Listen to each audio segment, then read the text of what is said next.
Matthew Henry's Commentary on the Whole Bible. Joshua 2. In this chapter we have an account of the scouts that were employed to bring an account to Joshua of the posture of the city of Jericho. Observe here, 1. How Joshua sent them, verse 1. 2. How Rahab received them, and protected them, and told a lie for them, verses 2 to 7, so that they escaped out of the hands of the enemy. 3.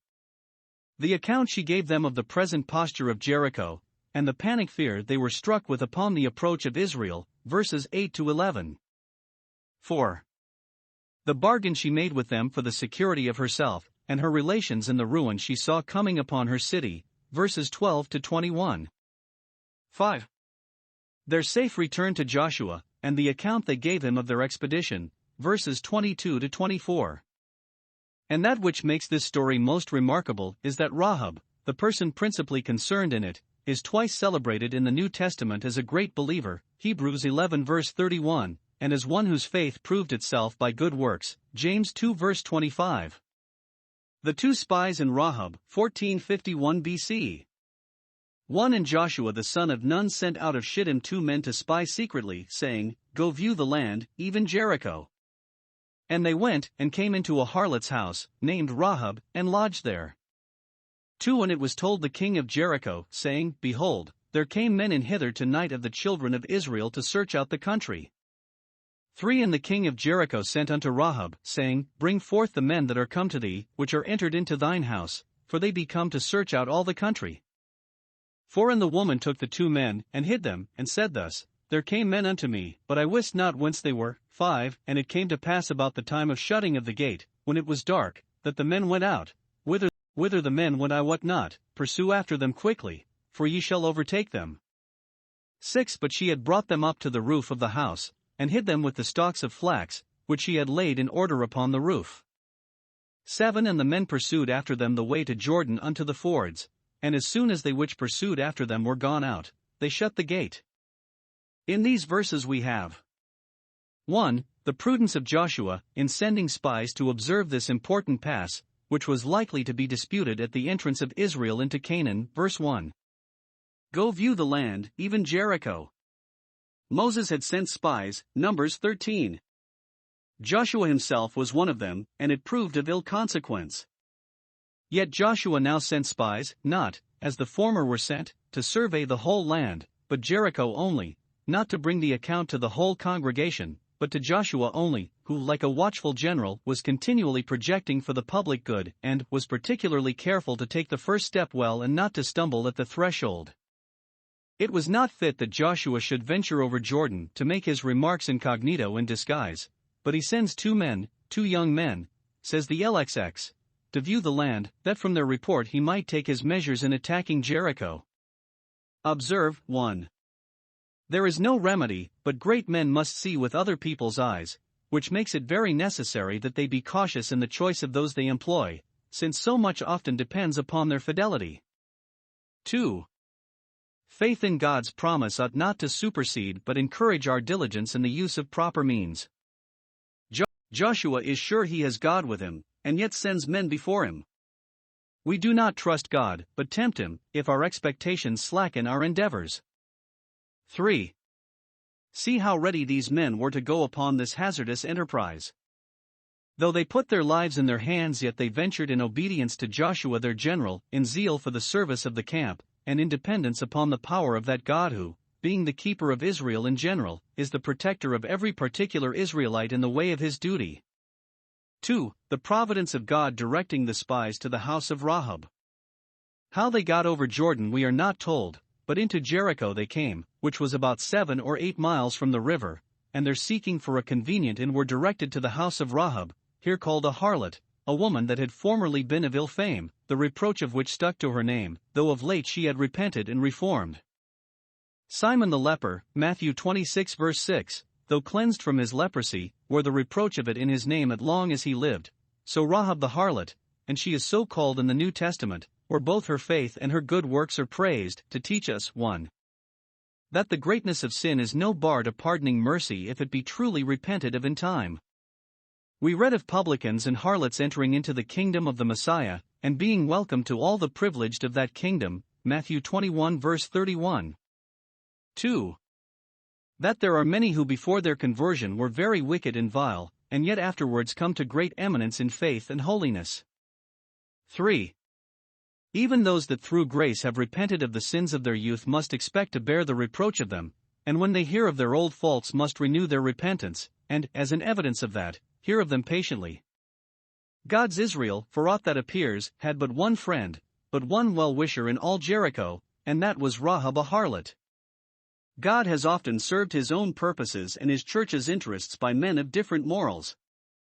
Had these scouts gone to any other house than this, they would certainly have been betrayed and put to death without mercy. But God knew where they had a friend that would be true to them, though they did not, and directed them thither. Thus that which seems to us most contingent and accidental is often overruled by the divine providence to serve its great ends. And those that faithfully acknowledge God in their ways he will guide with his eye. See Jeremiah 36 verses 19 and 26.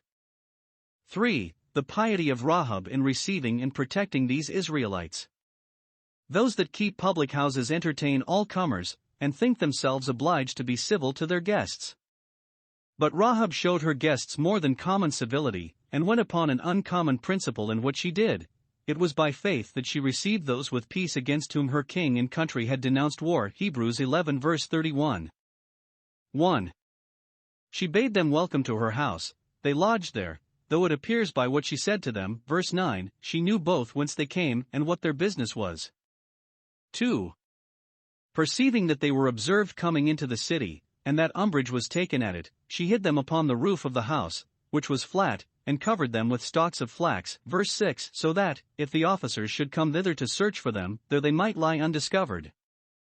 By these stalks of flax, which she herself had lain in order upon the roof to dry in the sun, in order to the beating of it, and making it ready for the wheel, it appears she had one of the good characters of the virtuous woman. However, in others of them she might be deficient, that she sought wool and flax, and wrought willingly with her hands. Proverbs 31 verse 13. From this instance of her honest industry one would hope that, whatever she had been formerly, she was not now a harlot. 3. When she was examined concerning them, she denied they were in her house, turned off the officers that had a warrant to search for them with a sham, and so secured them. No marvel that the king of Jericho sent to inquire after them. Verses 2 and 3, he had cause to fear when the enemy was at his door, and his fear made him suspicious and jealous of all strangers. He had reason to demand from Rahab that she should bring forth the men to be dealt with as spies, but Rahab not only disowned that she knew them, or knew where they were, but that no further search might be made for them in the city, told the pursuers they had gone away again and in all probability might be overtaken. Verses 4 and 5. Now 1. We are sure this was a good work. It is canonized by the Apostle, James 2 verse 25, where she is said to be justified by works, and this is specified, that she received the messengers, and sent them out another way, and she did it by faith. Such a faith as set her above the fear of man, even of the wrath of the king. She believed, upon the report she had heard of the wonders wrought for Israel, that their God was the only true God, and that therefore their declared design upon Canaan would undoubtedly take effect, and in this faith she sided with them, protected them, and courted their favor. Had she said, I believe God is yours and Canaan yours, but I dare not show you any kindness, her faith had been dead and inactive, and would not have justified her. But by this it appeared to be both alive and lively, that she exposed herself to the utmost peril, even of life, in obedience to her faith. Note, those only are true believers that can find in their hearts to venture for God, and those that by faith take the Lord for their God take his people for their people, and cast in their lot among them.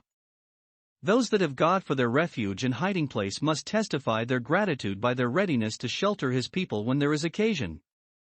Let my outcasts dwell with thee, Isaiah 16 verses 3 and 4.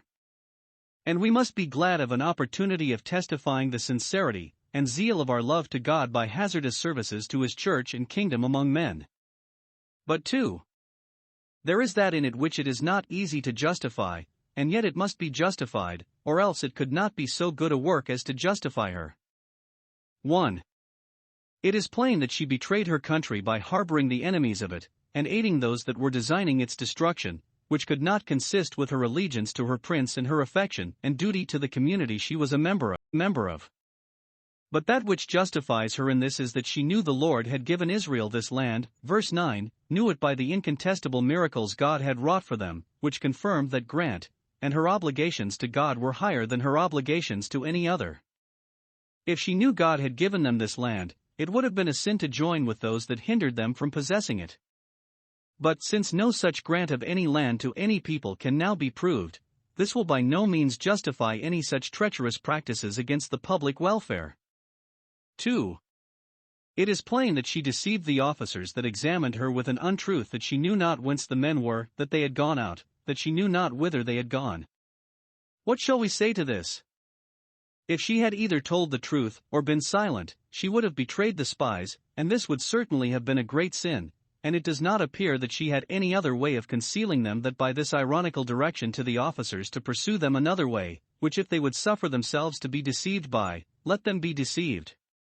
None are bound to accuse themselves, or their friends, of that which, though inquired after as a crime, they know to be a virtue. This case was altogether extraordinary, and therefore cannot be drawn into a precedent, and that might be justified here which would be by no means lawful in a common case.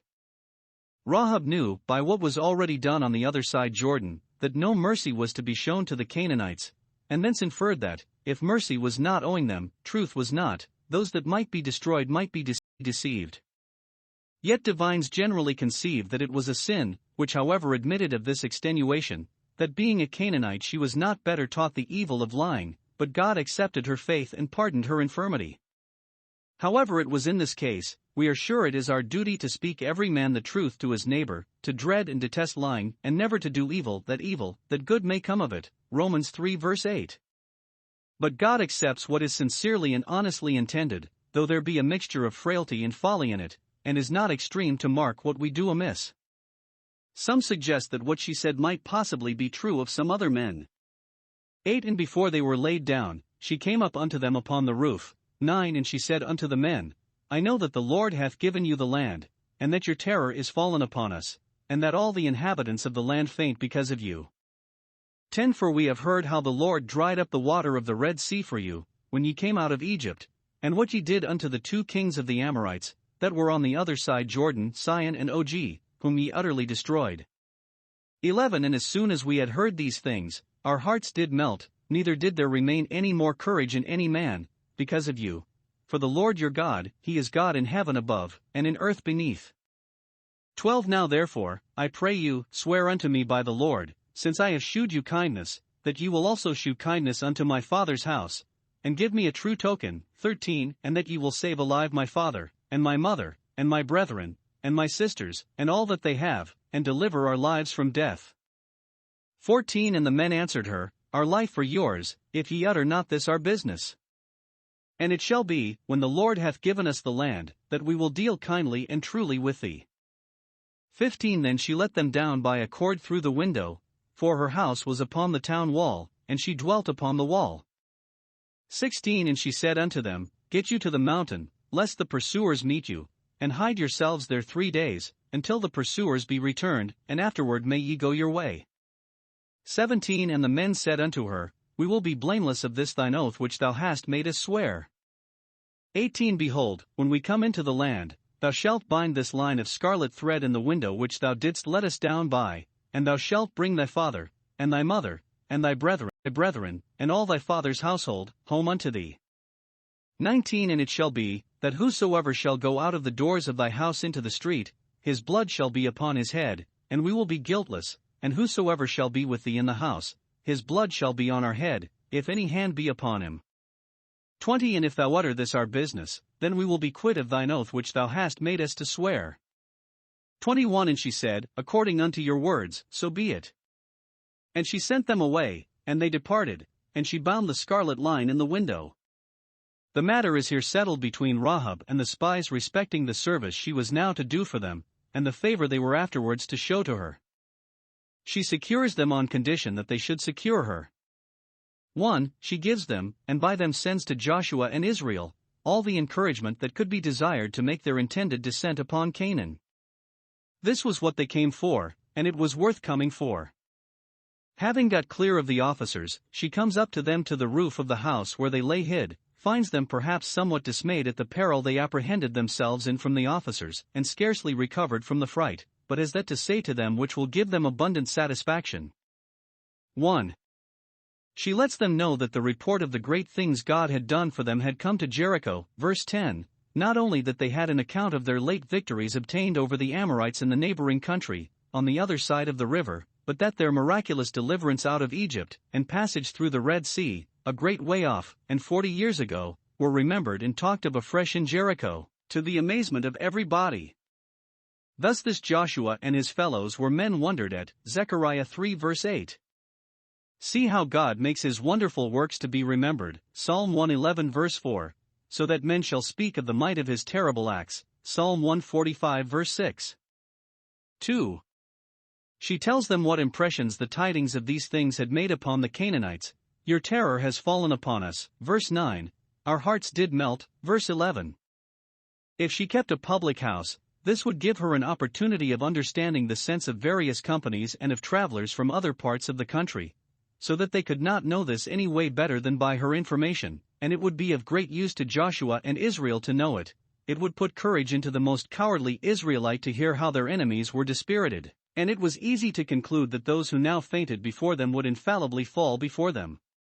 Especially because it was the accomplishment of a promise God had made them, that he would lay the fear and dread of them upon all this land, Deuteronomy 11 verse 25, and so it would be an earnest of the accomplishment of all the other promises God had made to them. Let not the stout man glory in his courage, any more than the strong man in his strength, for God can weaken both mind and body. Let not God's Israel be afraid of their most powerful enemies, for their God can, when he pleases, make their most powerful enemies afraid of them. Let none think to harden their hearts against God and prosper, for he that made man's soul can at any time make the sword of his terrors approach to it. 3. She hereupon makes profession of her faith in God and his promise, and perhaps there was not found so great faith, all things considered, no, not in Israel, as in this woman of Canaan. 1.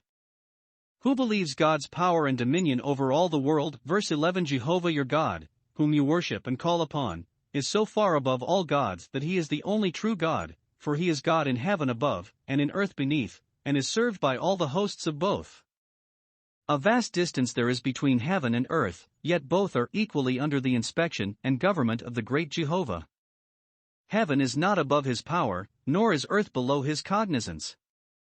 2. She believes his promise to his people Israel, verse 9 I know that the Lord hath given you the land. The king of Jericho had heard as much as she had of the great things God had done for Israel, yet he cannot infer thence that the Lord had given them this land, but resolves to hold it out against them to the last extremity, for the most powerful means of conviction will not of themselves attain the end without divine grace, and by that grace Rahab the harlot, who had only heard of the wonders God had wrought, speaks with more assurance of the truth of the promise made to the fathers than all the elders of Israel had done who were eyewitnesses of those wonders, many of whom perished through unbelief of this promise. Blessed are those that have not seen, and yet have believed, so Rahab did. O woman, great is thy faith. 2. She engaged them to take her and her relations under their protection, that they might not perish in the destruction of Jericho, verses 12 and 13. Now 1. It was an evidence of the sincerity and strength of her faith concerning the approaching revolution in her country that she was so solicitous to make an interest for herself with the Israelites, and courted their kindness. She foresaw the conquest of her country, and in the belief of that bespoke in time the favor of the conquerors. Thus Noah, being moved with fear, prepared an ark to the saving of his house, and the condemning of the world, Hebrews 11 verse 7.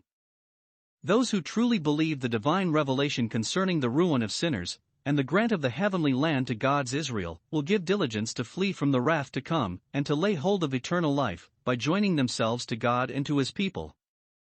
2.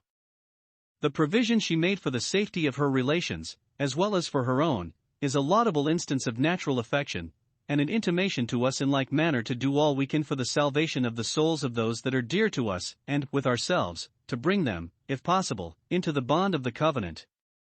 No mention is made of her husband and children, but only her parents and brothers and sisters, for whom, though she was herself a housekeeper, she retained a due concern. 3. Her request that they would swear unto her by Jehovah is an instance of her acquaintance with the only true God, and her faith in him and devotion towards him, one act of which is religiously to swear by his name. 4. Her petition is very just and reasonable, that, since she had protected them, they should protect her, and since her kindness to them extended to their people, for whom they were now negotiating, their kindness to her should take in all hers. It was the least they could do for one that had saved their lives with the hazard of her own. Note, those that show mercy may expect to find mercy. Observe, she does not demand any preferment by way of reward for her kindness to them, though they lay so much at her mercy that she might have made her own terms, but only indents for her life, which in a general destruction would be a singular favor. Thus God promised Ebed-melech, in recompense for his kindness to Jeremiah, that in the worst of times he should have his life for a prey, Jeremiah 39 verse 18. Yet this Rahab was afterwards advanced to be a princess in Israel, the wife of Salmon, and one of the ancestors of Christ, Matthew 1 verse 5. Those that faithfully serve Christ and suffer for him he will not only protect, but prefer, and will do for them more than they are able to ask or think. 3. They solemnly engaged for her preservation and the common destruction, verse 14 our life for yours. We will take as much care of your lives as of our own, and would as soon hurt ourselves as any of you. Nay, they imprecate God's judgments on themselves if they should violate their promise to her. She had pawned her life for theirs, and now they in requital pawn their lives for hers, and, as public persons, with them they pawn the public faith and the credit of their nation, for they plainly interest all Israel in the engagement in those words, when the Lord has given us the land, meaning not themselves only, but the people whose agents they were. No doubt they knew themselves sufficiently authorized to treat with Rahab concerning this matter, and were confident that Joshua would ratify what they did, else they had not dealt honestly. The general law, that they should make no covenant with the Canaanites, Deuteronomy 7 verse 2, did not forbid them to take under their protection a particular person that had heartily come into their interests and had done them real kindnesses. The law of gratitude is one of the laws of nature. Now observe here, 1. The promises they made her. In general, we will deal kindly and truly with thee, verse 14. We will not only be kind in promising now, but true in performing what we promise, and not only true in performing just what we promise, but kind in outdoing thy demands and expectations. The goodness of God is often expressed by his kindness in truth, Psalm 117 verse 2, and in both these we must be followers of him. In particular, if a hand be upon any in the house with thee, his blood shall be on our head, verse 19. If hurt come through our carelessness to those whom we are obliged to protect, we thereby contract guilt, and blood will be found a heavy load. 2. The provisos and limitations of their promises. Though they were in haste, and it may be in some confusion, yet we find them very cautious in settling this agreement and the terms of it, not to bind themselves to more than was fit for them to perform. Note, covenants must be made with care, and we must swear in judgment, lest we find ourselves perplexed and entangled when it is too late after vows to make inquiry. Those that will be conscientious in keeping their promises will be cautious in making them, and perhaps may insert conditions which others may think frivolous. Their promise is here accompanied with 3 provisos, and they were necessary ones. They will protect Rahab and all her relations always, provided, 1. That she tie the scarlet cord with which she was now about to let them down in the window of her house, verse 18. This was to be a mark upon the house, which the spies would take care to give notice of to the camp of Israel, that no soldier, how hot and eager soever he was in military executions, might offer any violence to the house that was thus distinguished. This was like the blood sprinkled upon the doorpost, which secured the firstborn from the destroying angel, and, being of the same color, some allude to this also to represent the safety of believers under the protection of the blood of Christ sprinkled on the conscience. The same cord that she made use of for the preservation of these Israelites was to be made use of for her preservation. What we serve and honor God with we may expect he will bless and make comfortable to us. 2. That she should have all those whose safety she had desired in the house with her and keep them there, and that, at the time of taking the town, none of them should dare to stir out of doors, verses 18 and 19. This was a necessary proviso, for Rahab's kindred could not be distinguished any other way than by being in her distinguished house. Should they mingle with their neighbors, there was no remedy, but the sword would devour one as well as another. It was a reasonable proviso that, since they were saved purely for Rahab's sake, her house should have the honor of being their castle, and that, if they would not perish with those that believed not, they should thus far believe the certainty and severity of the ruin coming upon their city as to retire into a place made safe by promise, as Noah into the ark and Lot into Zoar, and should save themselves from this untoward generation, by separating from them. It was likewise a significant proviso, intimating to us that those who are added to the church that they may be saved must keep close to the society of the faithful, and having escaped the corruption that is in the world through lust, must take heed of being again entangled therein. 3. That she should keep counsel, verses 14 and 20. If thou utter this our business, that is, if thou betray us when we are gone, or if thou make this agreement public, so as that others tie scarlet lines in their windows and so confound us, then we will be clear of thy oath. Those are unworthy of the secret of the Lord that know now how to keep it to themselves when there is occasion. For she then took effectual care to secure her new friends, and sent them out another way, James 2 verse 25. Having fully understood the bargain they made with her, and consented to it, verse 21, she then let them down by a cord over the city wall, verse 15, the situation of her house befriending them herein. Thus Paul made his escape out of Damascus, 2 Corinthians 11 verse 33. She also directed them which way to go for their own safety, being better acquainted with the country than they were, verse 16. She directs them to leave the high road, and abscond in the mountains till the pursuers returned, for till then they could not safely venture over Jordan. Those that are in the way of God and their duty may expect that providence will protect them, but this will not excuse them from taking all prudent methods for their own safety. God will keep us, but then we must not willfully expose ourselves. Providence must be trusted, but not tempted. Calvin thinks that their charge to Rahab to keep this matter secret, and not to utter it, was intended for her safety, lest she, boasting of her security from the sword of Israel, should, before they came to protect her, fall into the hands of the king of Jericho and be put to death for treason.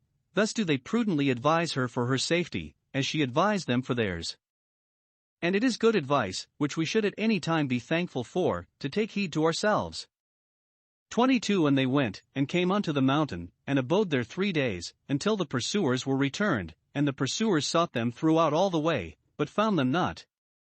23. So the 2 men returned, and descended from the mountain, and passed over, and came to Joshua the son of Nun, and told him all things that befell them. 24. And they said unto Joshua, Truly the Lord hath delivered into our hands all the land, for even all the inhabitants of the country do faint because of us. We have here the safe return of the spies Joshua had sent, and the great encouragement they brought with them to Israel to proceed in their descent upon Canaan. Had they been disposed to discourage the people, as the evil spies did that Moses sent, they might have told them what they had observed of the height and strength of the walls of Jericho, and the extraordinary vigilance of the king of Jericho, and how narrowly they escaped out of his hands. But they were of another spirit, and, depending themselves upon the divine promise, they animated Joshua likewise. 1. Their return in safety was itself an encouragement to Joshua, and a token for good. That God provided for them so good a friend as Rahab was in an enemy's country, and that notwithstanding the rage of the king of Jericho, and the eagerness of the pursuers they had come back in peace, was such an instance of God's great care concerning them for Israel's sake as might assure the people of the divine guidance and care they were under, which should undoubtedly make the progress of their arms glorious. He that so wonderfully protected their scouts would preserve their men of war, and cover their heads in the day of battle. 2. The report they brought was much more encouraging, verse 24. All the inhabitants of the country, though resolved to stand it out, yet do faint because of us. They have neither wisdom to yield nor courage to fight, whence they conclude, Truly the Lord has delivered into our hands all the land, it is all our own, we have nothing to do, in effect, but to take possession. Sinners' frights are sometimes sure presages of their fall. If we resist our spiritual enemies they will flee before us, which will encourage us to hope that in due time we shall be more than conquerors.